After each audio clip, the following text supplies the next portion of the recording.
नमस्कार दोस्तों, स्वागत है आप सभी का हमारे आवाज़े दलित चैनल पर। आज हम लेकर आए हैं एक बेहद अहम और ऐतिहासिक प्रेस कॉन्फ्रेंस, जिसे संबोधित किया है बहुजन समाज की बुलंद आवाज़ हमारी नेता बहन कुंवारी मायावती जी ने। जी हाँ दोस्तों, इस प्रेस कॉन्फ्रेंस में बहन जी ने देश के मौजूदा हालात, संविधान की रक्षा और बहुजन समाज के अधिकारों को लेकर जरूरी बातें कही हैं। दोस्तों,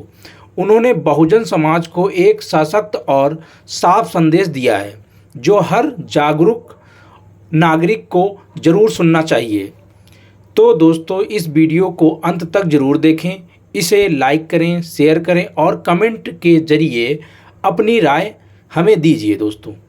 तो चलिए चलते हैं, वीडियो को चालू करते हैं। के लिए इस प्रकार से ये सब लिपड़ी छिपड़ी बातें कहकर अब ये अवसरवादी एवं स्वार्थी बीएसपी के लोगों को गुमराह करने में लगी है तथा इस पार्टी को कमजोर करने में लगी है। जबकि इस मामले में हमारी पार्टी का ये कहना है कि यदि इनकी इन सब बातों में रत्ती भर भी सच्चाई होती तो तब फिर ये लोग विरोधी पार्टियों के हाथों में खेलकर अपने अनेकों संगठन एवं पार्टियां आदि नहीं बनाते और फिर ये लोग सीधे बीएसपी से ही जुड़कर अपनी बहुजन हिताय व बहुजन सुखाय की पार्टी को ही मजबूत करते। लेकिन ऐसा ना करके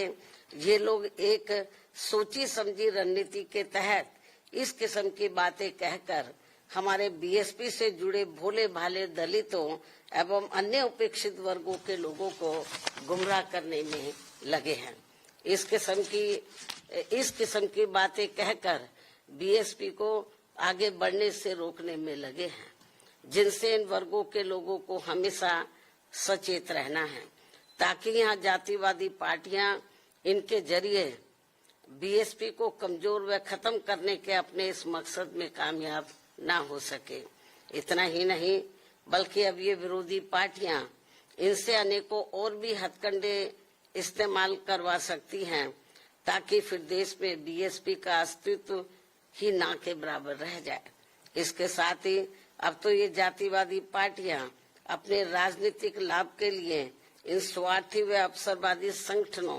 एवं पार्टियों को जिंदा रखने के लिए चुनाव में अपने बोर्ड भी ट्रांसफर करा के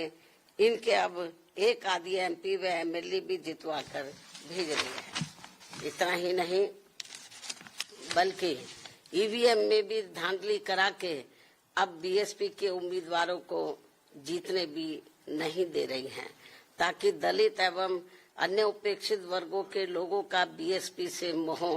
भंग हो जाए। हालांकि ईवीएम में धांधली को लेकर अब विपक्ष की पार्टियां भी काफी कुछ बोल रही हैं। ऐसे में अब हमारी पार्टी सहित अधिकांश विपक्ष की पार्टियां भी यही चाहती हैं कि देश में सभी छोटे बड़े चुनाव पूर्व की तरह ही बैलेट पेपर के जरिए होने चाहिए, जो वर्तमान सरकार के रहते तो संभव नहीं हो सकता। लेकिन उम्मीद है कि सत्ता परिवर्तन होने के बाद ये सब संभव हो जाए। इसलिए ऐसी संभावना के चलते अभी अपनी पार्टी के लोगों को भी कतई निराश नहीं होना है, बल्कि इनको अपनी पार्टी को हर स्तर पर मजबूत बनाते रहना बहुत जरूरी है, क्योंकि देश में वर्तमान में चल रहे राजनीतिक हालातों में ये ईवीएम वाला सिस्टम कभी भी बदल सकता है और फिर यहाँ बैलेट पेपर से ही देश में हर चुनाव होंगे और ऐसा हो जाने पर फिर बीएसपी के भी अच्छे दिन पुनः वापस लौट आएंगे। इस उम्मीद के साथ ही पार्टी के लोगों को यहाँ जातिवादी पार्टियों के इशारों पर बने ऐसे सभी अवसरवादी एवं स्वार्थी किस्म के संगठनों एवं पार्टियों आदि के हथकंडों से सावधानी बरतते रहना बहुत जरूरी है। इसके साथ ही पार्टी के लोगों को अपनी एकमात्र हितैषी पार्टी बीएसपी के जनाधार को बढ़ाने की तरफ भी इन्हें विशेष ध्यान देना है ताकि फिर अपनी ये पार्टी खासकर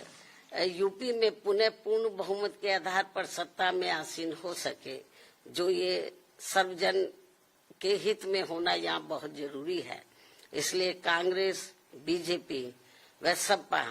आदि इन पार्टियों के सहारे व इशारे पर चलकर दलित एवं अन्य उपेक्षित वर्गों की एकता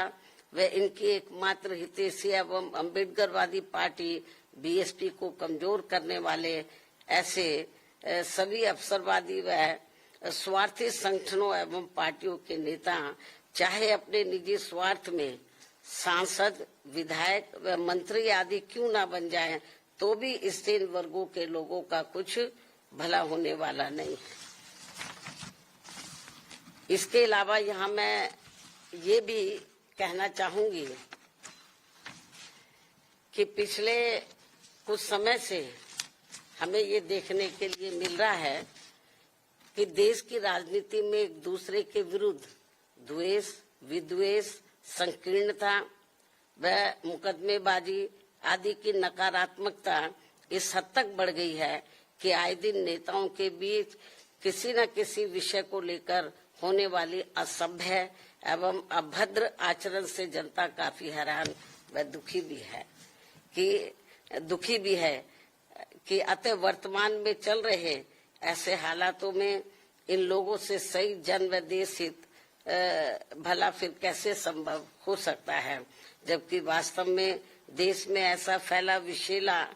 माहौल सीधे तौर पर यहाँ के विकास व आत्मनिर्भरता के प्रयास को